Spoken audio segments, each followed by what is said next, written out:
पांडे, आप देख रहे हैं मेट्रो दिनांक टीवी न्यूज। आइए देखते हैं आज की खास खबर। केतकीपाड़ा के निवासियों को बगैर विकल्प बेघर नहीं होने देंगे पूर्व सांसद गोपाल शेट्टी। आमदार प्रकाश सुर्वे के उत्तर भारतीय समाज के लिए अपमानजनक बयान पर गोपाल शेट्टी ने गोलमोल जवाब देते हुए किया बचाव। मुंबई बोरीवली स्थित संजय गांधी राष्ट्रीय उद्यान के अंतर्गत आने वाला केतकीपाड़ा इस समय जबरन तोड़क कार्रवाई के संकट से जूझ रहा है।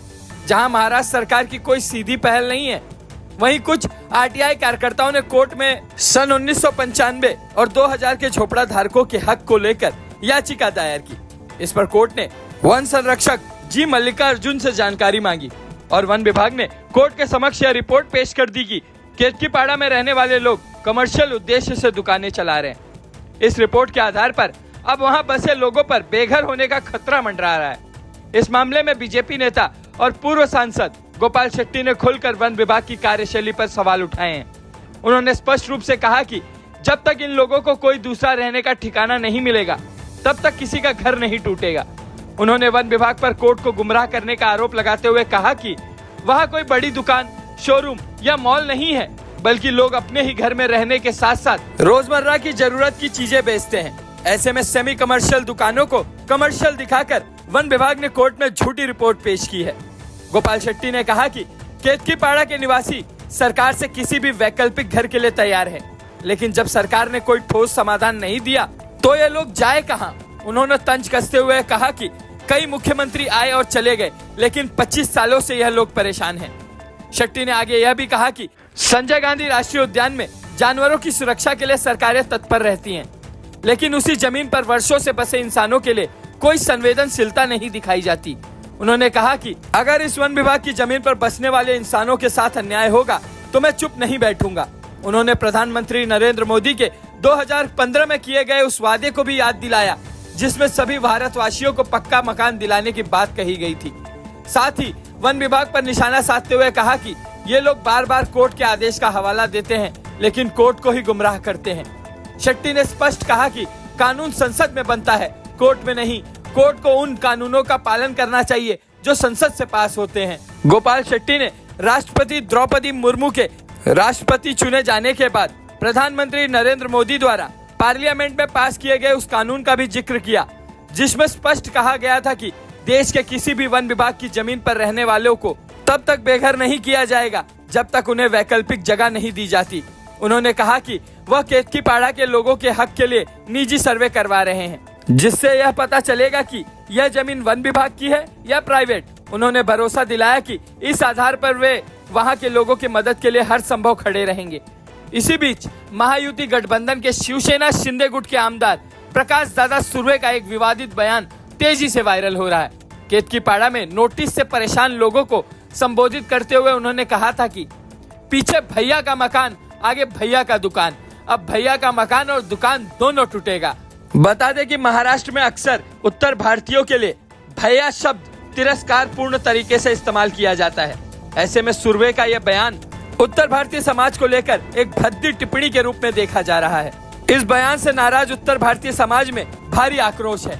कई लोगों ने यह तक कह डाला कि यही नेता जब वोट मांगने आते हैं तो भाई साहब कहते हैं, और आज भैया और भैये जैसे अपमानजनक शब्द कह रहे हैं। महाराष्ट्र में उत्तर भारतीय समाज केवल एक वोट बैंक बनकर रह गया है, जो कभी भी अपमानित कर दिया जाता है और चुनाव के जस्ट बाद भाई साहब, भैया और भैये बन जाते हैं। जब इस मामले पर हमारे पत्रकार ने आमदार प्रकाश दादा सुर्वे से उनकी प्रतिक्रिया लेने की कोशिश की तो उनसे संपर्क नहीं हो सका। वहीं जब पूर्व सांसद गोपाल शेट्टी से पूछा गया कि क्या उनके गठबंधन के विधायक ने उत्तर भारतीयों का अपमान किया है, तो उन्होंने इस पर कोई ठोस जवाब नहीं दिया और गोल मोल घूमते हुए प्रकाश सुर्वे का बचाव करने की कोशिश की। अब आइए देखते हैं मेट्रो दिनांक टीवी न्यूज पर पूर्व सांसद और जनसेवक के नाम से सुप्रसिद्ध गोपाल शेट्टी ने विभिन्न मुद्दों पर पत्रकार से क्या कुछ कहा इस रिपोर्ट में। पीछे मकान, आगे भैया का दुकान। वो अब चलने वाला नहीं है। कहना चाहता हूं कि आज इस समय पूरे मुंबई और महाराष्ट्र के कोने कोने में वन विभाग के मुद्दे को लेकर के बहुत मामला गर्म चल रहा है। पूरे क्षेत्र में वन विभाग में रहने वाले लोगों में जिस तरह से रहते हैं लोग, उनकी नींद उड़ गई है और लोग हर नेताओं के पास दस्तक दे रहे हैं और लोग परेशान हैं। और ऐसी स्थिति हो गई है कि इस वन विभाग में बसने वाले के लोगों की स्थिति इतनी नाजुक हो, कई तो हॉस्पिटल पहुंच गए, कई को तो दिल के दौरे पड़ गए हैं, कई लोगों ने तो इतनी स्थिति उनकी नाजुक हो गई कि घर में अब राशन पानी नहीं है। क्योंकि पिछले दिनों में आपको बता देना 2 वर्षों से कई जगह वन विभाग में आग लग चुकी है। जैसा कि मैं बताना चाहता हूं कि अंबेडकर नगर, पिपरी पाड़ा ऐसे इत्यादि क्षेत्रों में कई जगह आग लगे हैं और आग लगने से दस्तावेज जल गए हैं। दस्तावेज न रहने की वजह से और अब कैसे दस्तावेज उनके पास पेश करेंगे, उनकी ये समस्या न हो। इसको लेकर के मैं आपको बताना चाहता हूं कि जब विधानसभा का चुनाव था उस समय संजय निरुपम ने हर समस्या की निदान करने की बात कही। उस मुद्दे को लेकर के उन्होंने लाइट और पानी देने की बात हाई कोर्ट के हवाला के लेकर के कर रहे थे, जिसका उन्होंने शुरुआत को इसको लेकर के संजय निरुपम और सुनील प्रभु के बीच एक द्वंद्व युद्ध जैसा चल रहा है और एक दूसरे पे प्रत्यारोप और यहां तक कि एक दूसरे पर माफिया का जैसा आरोप लगा रहा है। अब मैं आपको एक बात बताना चाहता हूं कि जैसा कि बोरीवली भी क्षेत्र जो होता है, दहिसर क्षेत्र, ये सब वन विभाग में आता है, मगर वहां के जो एक शिवसेना के शिंदे गुट के आमदार सम्मानीय प्रकाश सुर्वे दादा, उन्होंने एक जो वक्तव्य दिया जिससे उत्तर भारतीय सभाओं में बहुत बड़ा आक्रोश फैला। जैसा उन्होंने एक बात कहा है कि आगे भैया का दुकान और पीछे मकान, इस तरह से जो शब्द उन्होंने इस्तेमाल किया और उन्होंने ये कहा कि तोड़ा जाएगा। इसको लेकर के उत्तर भारतीय समाज और सभी समाजों में बहुत बड़ा आक्रोश। आइए हम जानने की कोशिश करते हैं, जो आज कई बार आमदार रह चुके हैं, कई बार सांसद रह चुके हैं और उन्होंने बहुत नजदीकी से लोगों को जाना है कि कैसे कैसे लोग अपना जीविकोपार्जन करते हैं। आइए हम गोपाल शेट्टी साहब से, जो जनसेवक के नाम से प्रसिद्ध है, आइए हम उनसे आज उनकी प्रतिक्रिया लेने के यहाँ लिए पहुंचे। गोपाल शेट्टी साहब, आपको मैं धन्यवाद और नमस्कार।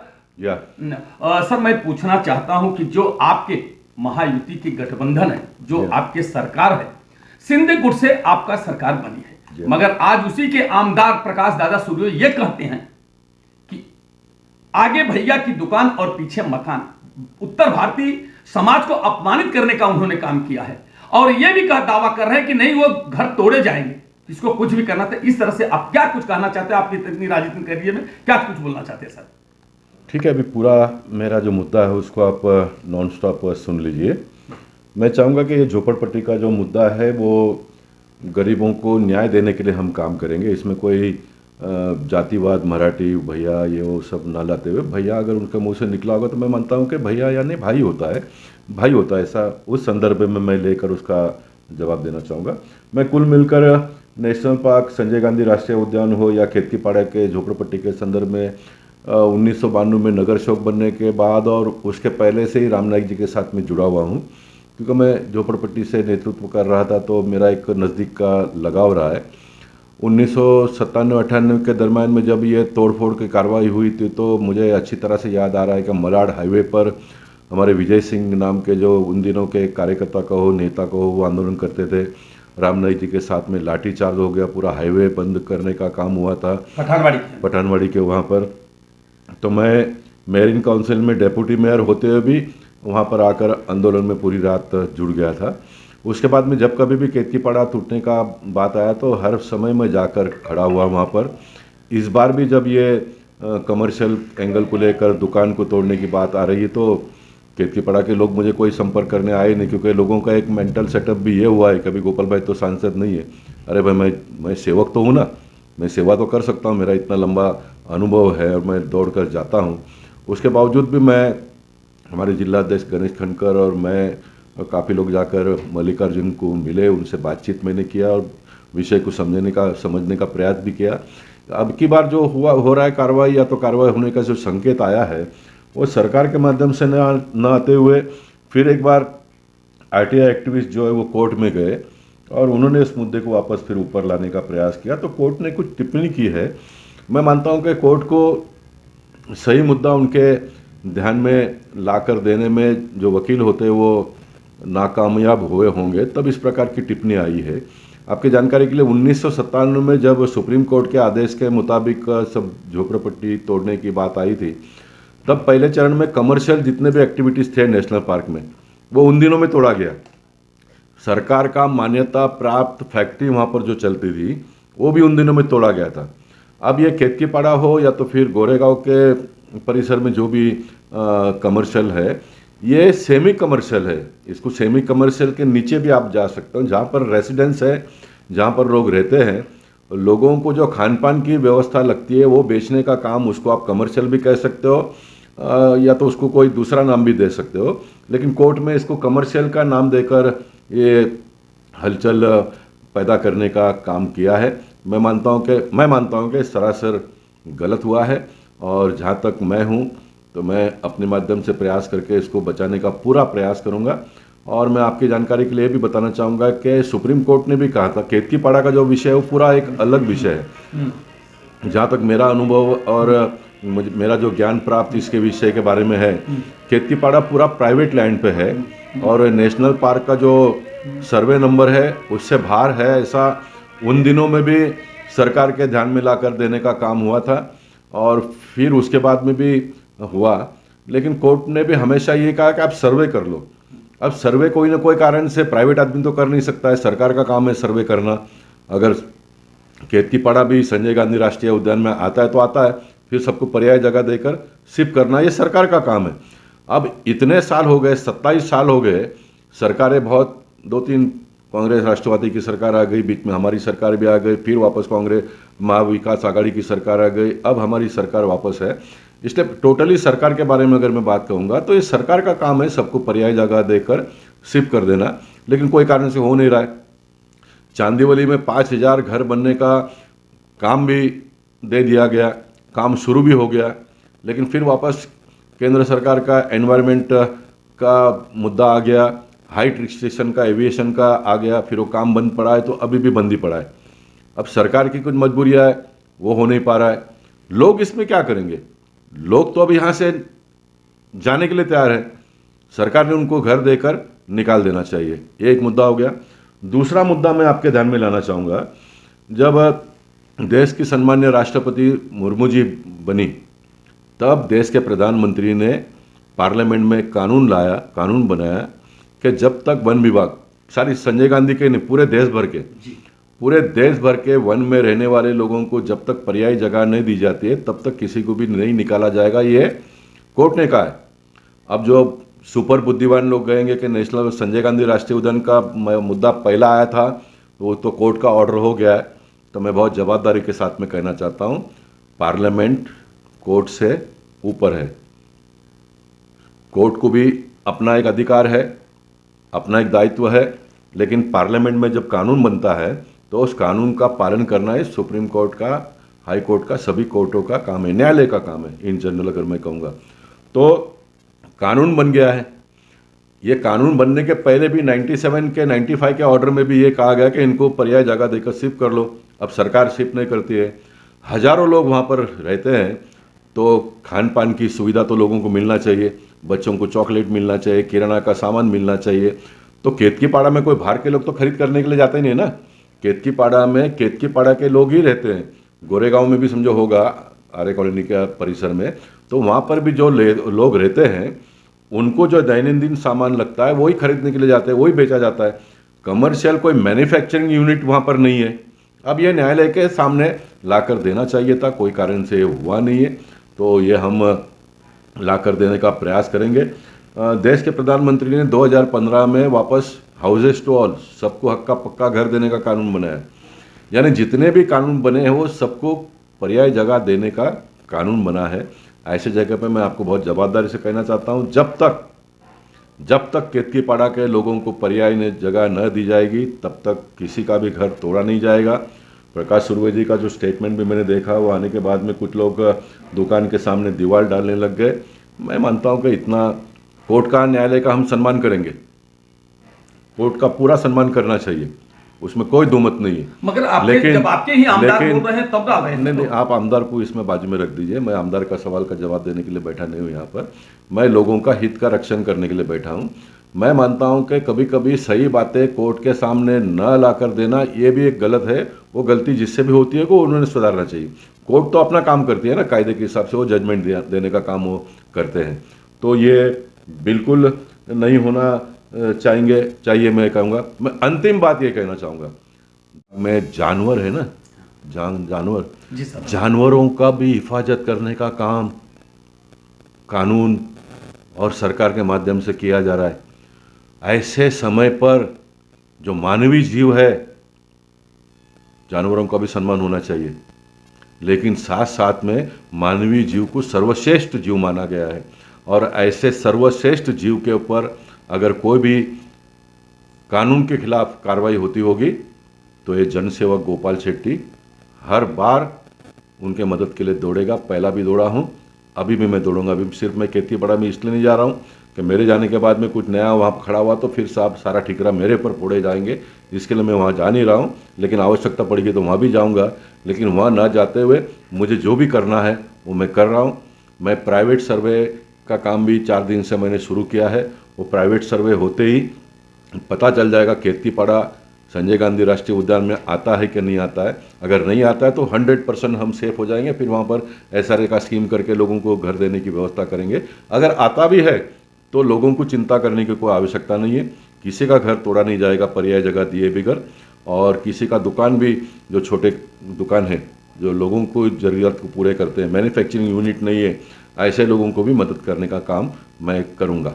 मगर साहब आपसे मेरा सवाल है कि आपने आप युति का धर्म निभाते हुए आपने अपने प्रकाश सूर्य दादा का आपने बचाव किया, जबकि जैसा उन्होंने जिस तरह से उनका लैंग्वेज है भैया शब्द को उन्होंने कहा और इस तरह से उन्होंने बोला और उससे तो पीछे से हंसी हो रही है, तो इससे साफ जाहिर होता है। और जैसे कि लोग बोल रहे हैं कि हमारा अपमान कर रहे हैं, हमारा ऐसा ये कोई ये बात मैं चाहूँगा कि इसका खुलासा प्रकाश सूर्य जी से ही जाकर पूछ ले तो बेहतर होगा। वो अपना जो भी खुलासा वो देने का काम करेंगे।